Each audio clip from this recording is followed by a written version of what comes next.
ஐயப்பன் வரலாறு பாகம் 07. ஐயப்பன் வரலாறு.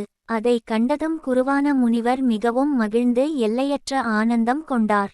இவை யாவற்றையும் கண்டு கொண்டிருந்த பாலகனின் தாயானவள் அவ்விடம் வந்து தன் மகனின் பேச்சுக்களை கேட்டு பிரபஞ்சத்தில் என்னைவிட எவராலும் இவ்வளவு ஆனந்தம் கொள்ள முடியாது என்ற நிலையில் கண்களில் நீர்வழிய மிகுந்த மகிழ்ச்சியும் ஆனந்தமும் கொண்டு தனது மகனுக்கு பேசும் சக்தி அளித்த மணிகண்டனை அணைத்த வண்ணம் தன் பிறவி பெருங்கடலை அடைந்தார்கள்.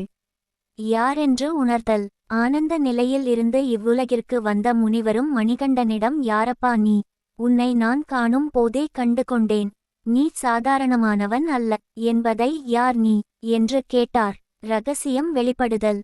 தனக்கு பல கலைகளை பயின்று கொடுத்து தன்னை ஒரு வீரனாகவும் ஒரு கல்வியில் சிறந்தவனாகவும் உருவாக்கிய குருவிடம் தனக்கு தெரிந்த இரகசியங்களை மறைப்பது என்பது பாவச் செயலாகும் என்பதை உணர்ந்த மணிகண்டன் தனக்கு தெரிந்த இரகசியங்களை தனது குருவிடம் வெளிப்படுத்தினார். குருவே, நான் தங்களிடம் உரைக்கும் செய்திகள் யாவற்றையும் தங்களுடனேயே இரகசியமாக வைத்துக்கொள்ளுதல் வேண்டும் என்றும் இதை எவரிடமும் பகிர்தல் கூடாது என்றும் வேண்டி தனது பிறப்பின் இரகசியங்கள் யாவற்றையும் தனக்கு தெரிந்த அளவில் தனது குருவிடம் எடுத்துரைக்கத் தொடங்கினார். அதாவது தான் ஒரு அசுரனை வதம் செய்வதற்காக மட்டுமே இப்பிறப்பு எடுத்துள்ளதாக கூறினார். இச்செய்தியை இந்திரதேவன் தன்னிடம் உரைத்ததாகவும் இதை எவரிடமும் பகிர்தல் கூடாது என்பதையும் எடுத்துரைத்தார். காலம் வரும்போது எனது அவதார நோக்கம் ஈடேறும் என்றும் கூறினார். ஜோதி ரூபம். தனது பிறப்பின் இரகசியங்களை எடுத்துரைத்து குருவிடம் ஆசி பெற்று அவ்விடம் விட்டு பிறந்த இடமான அரண்மனையை நோக்கி தனது பயணத்தை தொடர்ந்தார் மணிகண்டன். மணிகண்டன் செல்வதை பார்த்த குருவானவர் தன் ஆசிரமத்தை விட்டு ஒரு ஜோதி ரூபமாக செல்வதாக தனது அககண்களில் கண்டு, யான் என்ன பாக்கியம் செய்தேன் என்று தனது மனம் பூரிப்படையும் வகையில் மிகவும் ஆனந்த நிலையில் மகிழ்ச்சி கொண்டார். மணிகண்டனின் வருகை.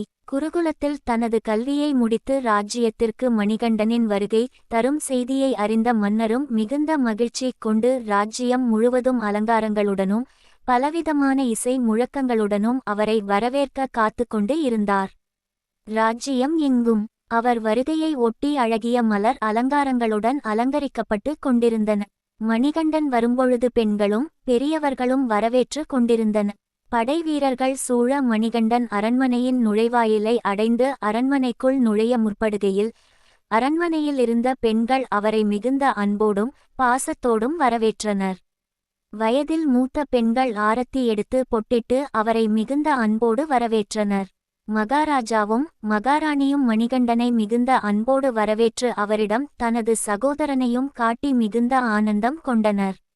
சிறுவயதில் கண்ட மணிகண்டன் இப்பொழுது மிகுந்த அழகுடனும் தெளிவுடனும் விளங்குவதாக தன் தாய் கூற, தந்தையோ தனது தாய்க்கு தன் குழந்தை எப்பொழுதும் அழகானவன் தான் என்று சொல்ல கலகலப்பான சூழலில் நிகழ்ச்சியானது அனைவருக்கும் ஆனந்தம் அளிக்கும் வகையில் நிறைவுற்றது.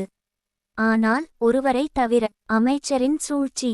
அரண்மனையில் இருந்த அனைவரும் மணிகண்டனின் வருகையையும் அவரது கல்வி ஞானத்தையும் கண்டு மிகவும் அலாதி மகிழ்ச்சி கொண்டிருந்தனர்.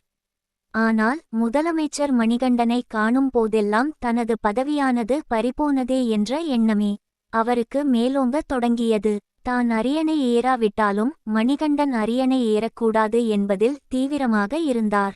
இந்த எண்ணமே அவரை மாபெரும் பாவச்செயலை செய்ய காரணமாக அமைந்தது.